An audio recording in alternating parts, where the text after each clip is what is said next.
6 ಕೋಟಿ ವೆಚ್ಚದಲ್ಲಿ ನಿರ್ಮಾಣವಾಗುತ್ತಿರುವ ಒಳಾಂಗಣ ಕ್ರೀಡಾಂಗಣಕ್ಕೆ ಶಾಸಕರಾದ ಕೆಎಂ ಶಿವಲಿಂಗೇಗೌಡರು ಶಂಕುಸ್ಥಾಪನೆ ನೆರವೇರಿಸಿದರು. ಈ ಕಾರ್ಯಕ್ರಮದಲ್ಲಿ ಕಾಂಟ್ರಾಕ್ಟರ್ ಮುರಳಿ, ಕಾಂಗ್ರೆಸ್ ಮುಖಂಡ ಗೌಸ್, ಗ್ಯಾರಂಟಿ ಅಧ್ಯಕ್ಷ ಧರ್ಮಶೇಖರ್, ಮಾಜಿ ನಗರಸಭೆ ಅಧ್ಯಕ್ಷ ಸಮೀಉಲ್ಲಾ, ಡಾ ಆನಂದ್ ಎಡಿ, ಶ್ರೀಮತಿ ರೇಖಾ ಕಾಟಿಕೆರೆ ಉಮೇಶ್, 6 ಕೋಟಿ ವೆಚ್ಚದಲ್ಲಿ ನಿರ್ಮಾಣವಾಗುತ್ತಿರುವ ಒಳಾಂಗಣ ಕ್ರೀಡಾಂಗಣ ಉಪಸ್ಥಿತರಿದ್ದರು. ಒಳಾಂಗಣ ಕ್ರೀಡಾಂಗಣ ಮತ್ತು ಈಜು ಕೊಳದ ಉಪಯೋಗಗಳನ್ನು ಉದ್ದೇಶಿಸಿ ಶಾಸಕರು ಮಾತನಾಡಿದರು. ವರದಿ ದರ್ಶನ್ SP9 ನ್ಯೂಸ್ ಅರಸೀಕೆರೆ.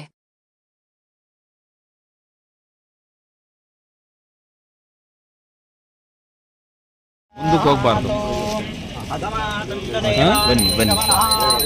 ಎಲ್ಲರೂ ಚೆನ್ನಾಗಿರ್ಬೇಕಲ್ಲ. ಮುಂದಕ್ಕೆ ಇಲ್ಲ ಇಲ್ಲ ಅನ್ಕೊಂಡೆ ನಾನು ಅವ್ರು ಗುದ್ಲಿ ಹಿಡ್ಕೊಳ್ಳಿ ಅಂತ ವೇಟಿಂಗ್ ಅಲ್ಲಿ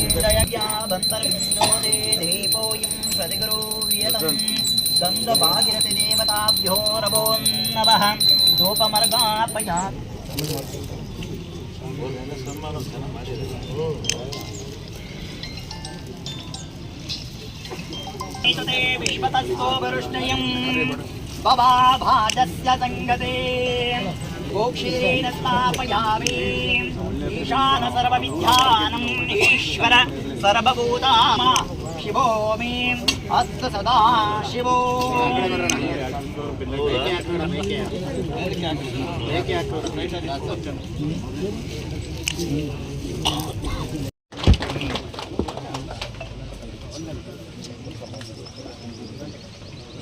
ಒಂದು ಸಂದರ್ಭ ಅಂತ ಹೇಳಕ್ ಇಷ್ಟಪಡ್ತಾ ಇದ್ದೀನಿ. ಯಾಕಪ್ಪ ಅಂದ್ರೆ ಈ ಒಂದು ನಮ್ಮ ಸಾರ್ವಜನಿಕರಿಗೆ ಆರೋಗ್ಯದ ಬಗ್ಗೆ ಹೆಚ್ಚಿನ ಕಳಕಳಿಯನ್ನ ಉಂಟು ಮಾಡುವ ಉದ್ದೇಶದಿಂದ ಈ ಒಂದು ಒಳ ಕ್ರೀಡಾಂಗಣ ನಿರ್ಮಾಣಕ್ಕೆ ನಮ್ಮ ಶಾಸಕರು ಪ್ರಯತ್ನ ಪಟ್ಟು ಈ ಒಂದು ಕಾರ್ಯಕ್ರಮವನ್ನ ಹಮ್ಮಿಕೊಂಡಿದ್ದಾರೆ. ಈ ಸಮಾರಂಭದ ಅಧ್ಯಕ್ಷತೆ ವಹಿಸಿರುವಂತ ನಿಮ್ಮೆಲ್ಲ ನೆಚ್ಚಿನ ಶಾಸಕರ ಒಳ ಕ್ರೀಡಾಂಗಣ ಭೂಮಿ ಪೂಜೆಯನ್ನ ವಿಘ್ನೇಶ್ವರನ ಪೂಜೆಯನ್ನು ಮಾಡಿ ಇವತ್ತು ಶಾಸ್ತ್ರೋಕ್ತವಾಗಿ ಈ ಕೆಲಸಕ್ಕೆ ಚಾಲನೆಯನ್ನು ಕೊಟ್ಟಿದ್ದೇವೆ. ನಮ್ಮೆಲ್ಲ ಮುಖಂಡಗಳ ಜೊತೆಯಲ್ಲಿ ಸಹಪಾಠಿಗಳ ಜೊತೆಯಲ್ಲಿ ಇವತ್ತು ಕೆಲಸವನ್ನ ಪ್ರಾರಂಭ ಮಾಡಿದ್ದೇವೆ. ಅದಕ್ಕೆ ಈ ವೇದಿಕೆಯಲ್ಲಿ ಆಸೀನರಾಗಿರ್ತಕ್ಕಂಥ ನಮ್ಮ ನಗರಸಭೆಯ ನಿಕಟಪೂರ್ವ ಅಧ್ಯಕ್ಷರಾದ ಶಿವಮುಲ್ಲಾರವರೇ, ತಾಲೂಕು ವಿಜಯನಗರ ಕ್ಲಬ್ನಲ್ಲಿ ತೋರಿಸಿದ್ರು. ವಿಜಯನಗರ ಕ್ಲಬ್ನಲ್ಲಿ ಮಾಡಿದ್ದಾರೆ. ಹೆಂಗ್ ಮಾಡಿದ್ದಾರೆ ಅಲ್ಲಿ ಎಲ್ಲ ಆಟಪಾಠಗಳನ್ನ ಎಷ್ಟು ಮಹಿಳೆಯರೇ ಜಾಸ್ತಿ, ಭಾರಿ ಜನ ಮಹಿಳೆಯರು ಬಂದು ಆಡ್ತಾ ಇರ್ತಾರೆ.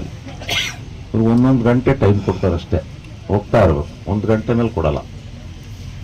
ಶಟ್ಲ್ ಕಾಕು ಏನೇನಿದೆ ಒಳ ಕ್ರೀಡಾಂಗಣದಲ್ಲಿ ಮಹಿಳೆಯರು ಪುರುಷರು ಬಹಳ ನಿಜವಾಗ್ಲೂ ನಾನು ಅದು ಬಹಳ ಜನ ನಾನು ಅಲ್ಲಿ ಬಂದವ್ರನ್ನ ವಿಚಾರಿಸಿದೆ, ಏನು ಇದು? ಇಲ್ಲ ಸರ್, ನಮಗೆ ಟ್ರೀಟ್ಮೆಂಟ್ಗಿಂತ ವೈದ್ಯರ ಟ್ರೀಟ್ಮೆಂಟ್ಗಿಂತ ನಾವು ಈ ಗೇಮ್ ಆಡೋದ್ರಿಂದ ನಮ್ಮ ಆರೋಗ್ಯ ಸುಧಾರಣೆ ಆಗುತ್ತೆ, ನಾವು ಅದಕ್ಕೋಸ್ಕರನೇ ಇಲ್ಲೆಲ್ಲ ಮೆಂಬರ್ ಆಗಿದ್ದೀವಿ, ತಿಂಗಳಿಗೆ ಅದೆಷ್ಟೋ ಫೀಸ್ ಕೊಡ್ತೀವಿ ಅಂತ ಹೇಳಿದರು. ಇಲ್ಲೇನು ಫೀಸು ಗೀಸು ಏನಿಲ್ಲ, ಎಲ್ಲ ನಾವೇ ಫ್ರೀಯಾಗಿ ಮಾಡಿಕೊಡ್ತೀವಿ.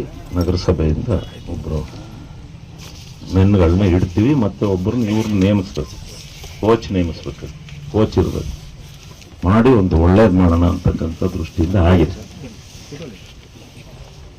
ಈಗ ಹಾಸನ ಮತ್ತೆ ಅದೇ ರೀತಿ ಸ್ಟೇಡಿಯಂ ಅಲ್ಲ, ಈಜುಕೊಳನು ಮಾಡಿಸಿದ್ವಿ.